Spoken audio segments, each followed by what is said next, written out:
Okay, folks, exercise number 2 says solve the equation. Now, I'm going to ask you a couple of things here. Who can tell me what that word means? Whenever I see it,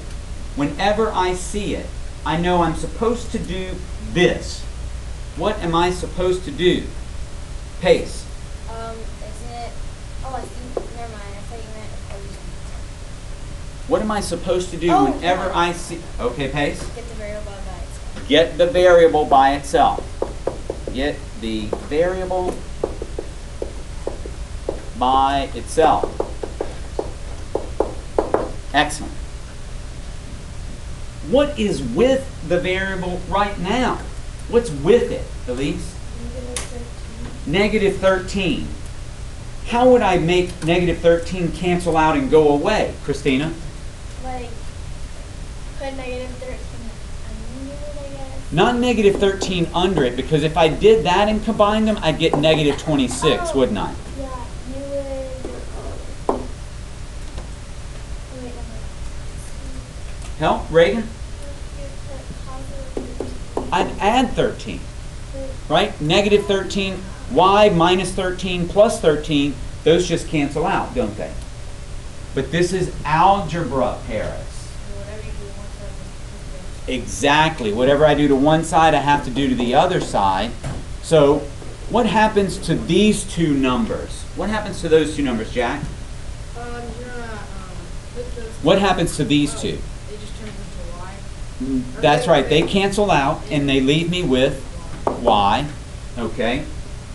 What next, Catherine? What do I get on the other side? Add 13 to negative 22. And when I add 13 to negative 22, what does that leave me? Negative I don't think it's8. negative. Negative 8.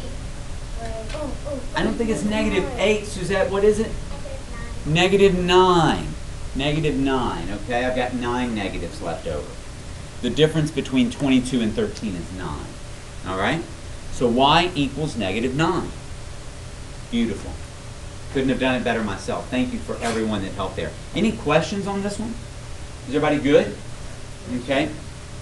Do you see that what was happening between the y and the 13? It was a subtraction, right? So what do? We add 13. What if I was multiplying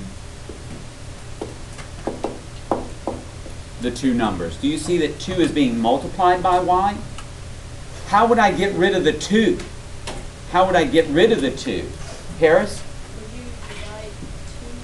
I would divide both sides by 2. Right?